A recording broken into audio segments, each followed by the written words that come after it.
Hi, everybody. This is Joanne with Read Science, and I am joined as always by Jeff Shaumeyer, my co-host. And today we are joined by Helen Scales, who is sitting in the UK currently. She is the author of several books, including the one we will focus on today, The Brilliant Abyss, Exploring the Majestic Hidden Life of the Deep Ocean and the Looming Threat that Imperils It.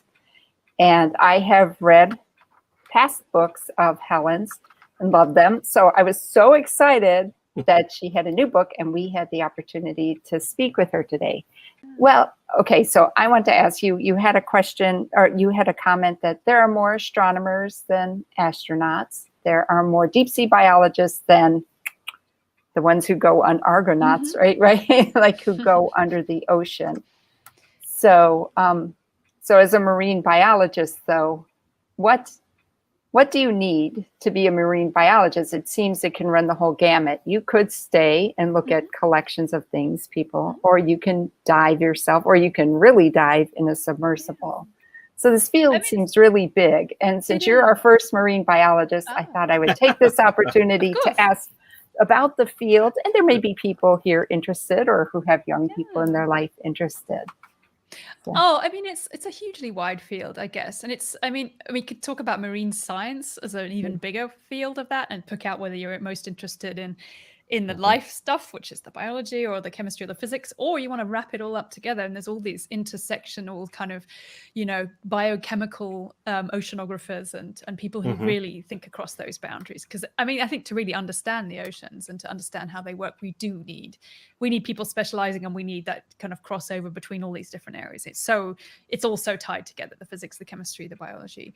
But if we narrow it down to biology, we means life and ecosystems. And, life and understanding what's there, that's the living systems, whether that's focusing in on a particular species and understanding how that lives and survives, or tracing connections through to a whole ecosystem and habitats that's all under that kind of marine biology thing. I mean, I guess the kind of the kind of cliched idea of a marine biologist is somebody who studies dolphins, gets to swim with those guys.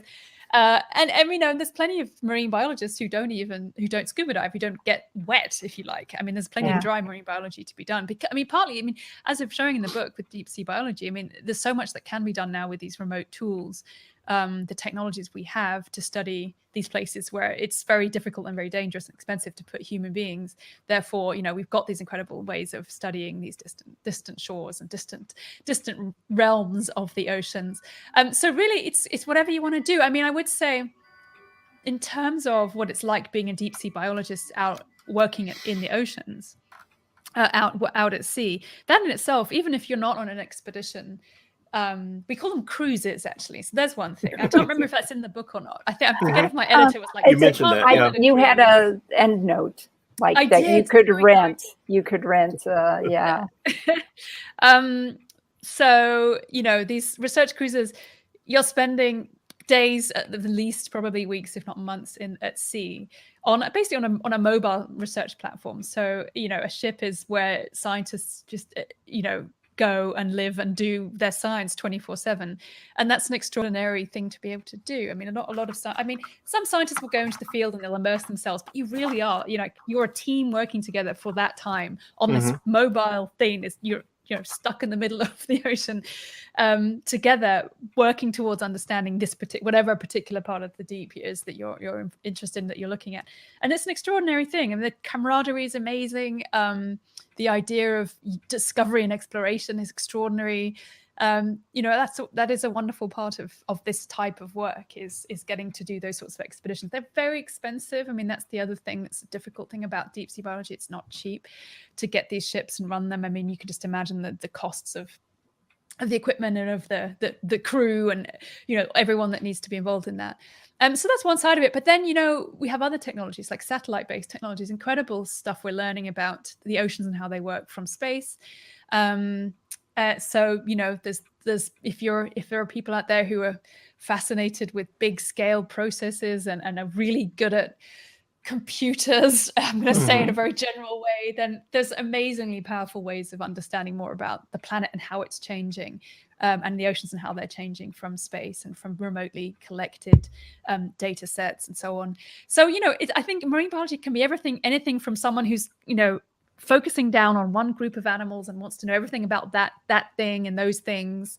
And you go out and you find them and you study them and you bring them back to the lab and you use genetic techniques or whatever it is you have at your fingertips to understand its life, through to, stand back and understand how the oceans work with the currents and with waves and with storms and how that all ties together. So you've got a huge range of scales at which you could be focusing your mind, I guess, when it comes to the ocean. So I think it can be all sorts of things. It really can. It's a really diverse field, I guess, in that sense. It's science but applied to the ocean in whatever way you can imagine, basically. Any way you can. Since we have a big cross section of science, it seems like maybe in this century that there has been a lot more cross-disciplinary flow than there was before. People used to specialize much more, I felt like.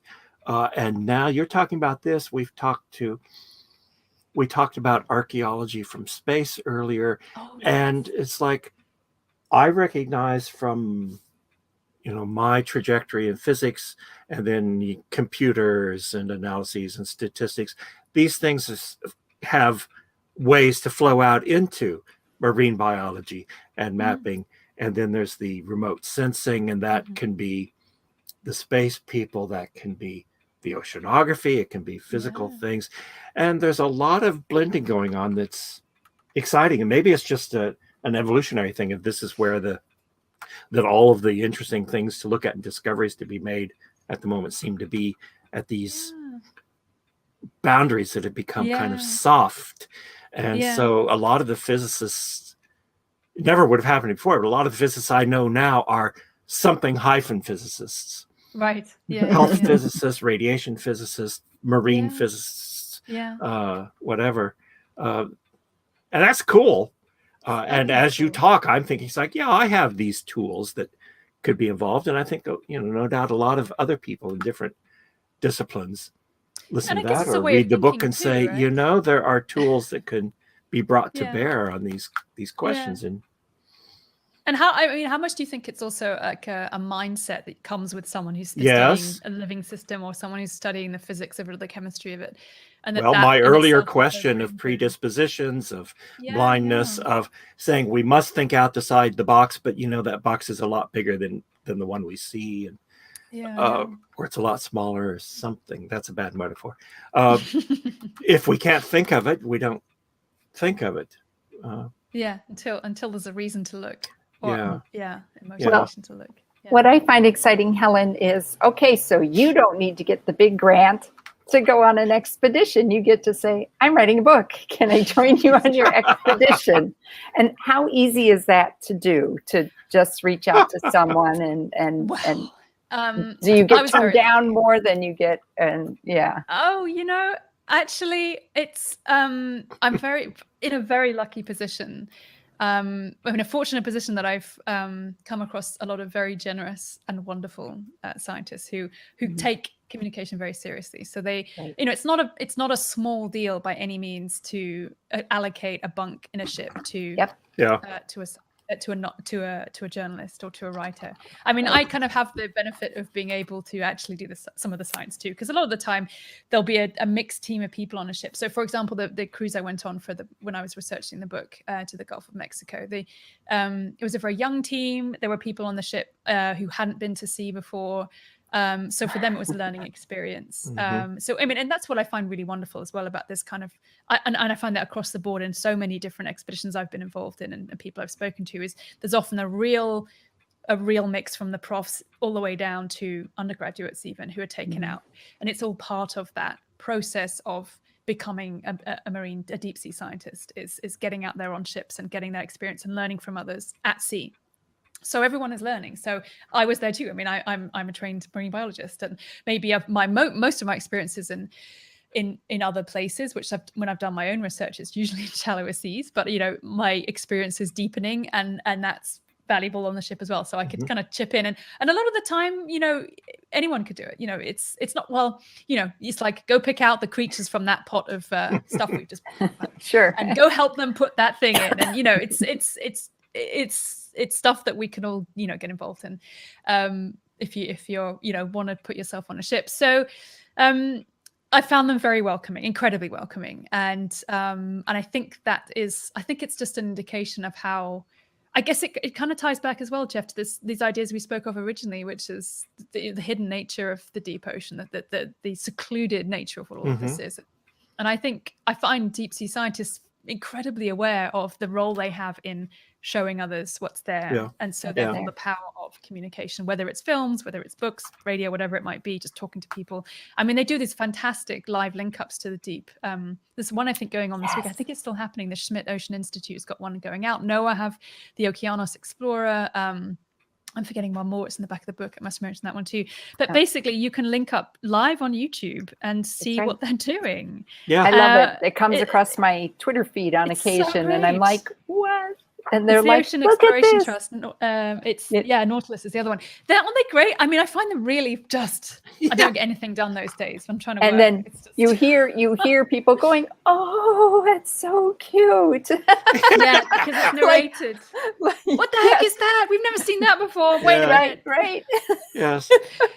It's this, and it truly is this kind of. It's like this collaboration. I mean, I know that scientists are kind of pinging in and listening in from all around the world, experts on a particular group, or they'll call someone up and be like, hey, wait, we need Chris Marr to tell us what this sea urchin is, because he's the guy in sea urchins, and he'll come in and be like, no, it's this. And it's like, he's the urchin guy. Science. He's the urchin guy, exactly. So, or whoever it might, whatever they need. So I love that. So I think deep sea scientists take all of that very seriously in terms of trying to show as many people as possible what's there. And we have those tools now, which is super cool. Yeah, you've done with this book, I think, a very important work of there were 3 sections, and I didn't read the contents to know what was coming, but there's like seeing how big the ocean is, seeing what all the life is like, and then seeing how people want to exploit it. And this whole mindset of people's like, look, the ocean is underexploited. It's like, what does that even mean? And I think you've demonstrated and started to solve the problem. It's like, you can't have, what do you want to call it, a modern feel about preserving or trying to take care of the oceans without some empathy and some understanding of what's there, what could be lost, and how huge that is. And then not only the exploitation, but then the physical processes of seeing how important the ocean, a component the ocean is of a global view of warming and what prevents warming and things. And the fact that, I don't know if I can find it here, that here it is. More than 90% of the extra heat trapped by human emitted carbon dioxide has been taken up by the oceans. Who knew that? Without all the ocean's water, global temperatures on land would already be over 96 degrees Fahrenheit higher than during pre-industrial times. Across the United States, average summer temperatures would exceed 160 degrees Fahrenheit. It's like the oceans aren't just there for sailing on. Right. Yes. The heat capacity of the ocean is huge. It is a significant player in moderating temperatures and moderating carbon dioxide, but it's not a limitless resource either. No, exactly. And I think the deep is definitely like the movement of heat down into the deep, the movement of carbon into the deep, and the limits on that are stuff that we are still getting a grasp on, and an understanding how important it is, and B, how much that might change if we push it, And then I mean, it's an amazing buffer for the planet. It's an absolute life-giving buffer to the planet.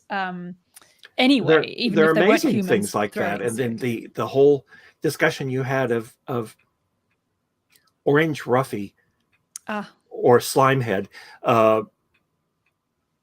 exploitation, and the fact that like with the whales, is sometimes I think we have a romantic notion of whaling as they go out and they catch 2 or 3 a year versus thousands were killed. And there were not much more than thousands. There were maybe 100,000. Significant fractions of them were killed every year. And, you know, when you read, it's like, well, what's wrong with catching a few fish? It's like, we're not catching a few fish. We're talking about 160,000 tons a month, a year, whatever.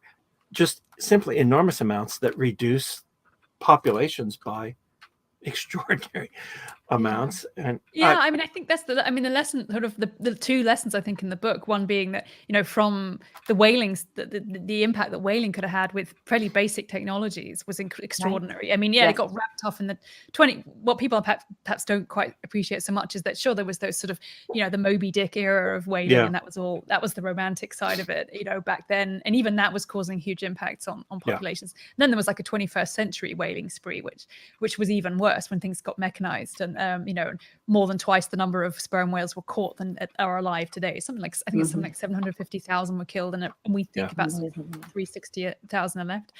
And then the idea that technologies now apply to catching things like you say, like these fish, these orange roughy, which can live for 250 years, which don't mature until they're maybe 20 or 30, 40 years old.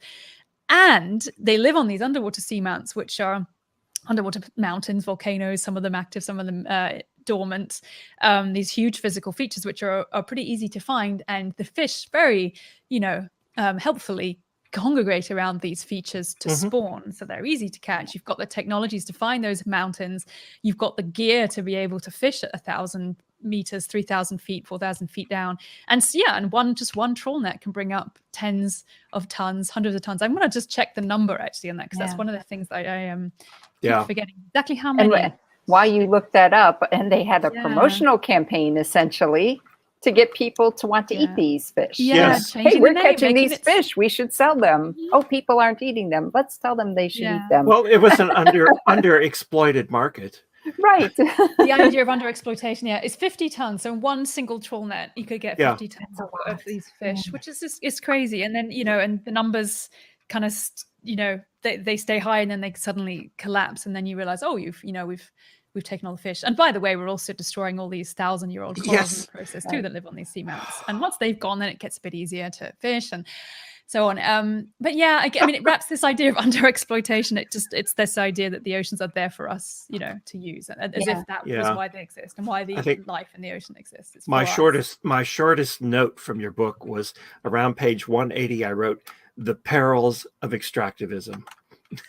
Yeah, exactly. We're doing it again and again, and the question is, I think now we face is, well, is there a way for humanity to actually learn from past mistakes? Are there new attitudes developing? Do we have hope? So. I have to have hope at this point. Otherwise, I don't know what we do. I think the issue of deep sea mining is critical right at this moment in time. We've seen very important developments have happened since I've written the book. And so the good thing I want to maybe finish with or something is that your book has given us this wonderful image of some idea of how big the ocean is, how varied the ocean is, of the amazing creatures that live there, how they live everywhere there, quite contrary to our expectations of not so long ago. And putting all that next to, and here's what people want to do to it. Is a useful dramatization of what's going on, what can be lost, what the values are, and things. I thought that was thank you. That was very useful. Thank you. I mean, that was my plan, I think, was hopefully to show that sort of what's here and what's at stake and why we should care. Well, that was my ambition. Your subtitle ends with, "And the looming threat that imperils it." And in my mind, I start clicking off things. Plastics in the ocean, climate change, overfishing. But then when we got to the part of deep sea mining, like literally digging into the ocean floor and the crust and extracting metals and all the implications for that, I was astounded. I was angry. I couldn't believe it. And yeah, so why don't you sort of recap a little bit just for our audience what's here? Jeff's talked about a little, but I think people should hear like what can happen, and you took the knock-on effects of the ecosystems. Yeah, I'm sorry I made you angry, but that was kind of the point as well. Hey, when I'm like telling my friends and my daughter, I'm like, oh my gosh, this book has just upset me so much. But I mean, in anger a is a good very way. positive force, I think, and that's Yes. and everyone should be angry. We all should be incandescent with rage. Yes.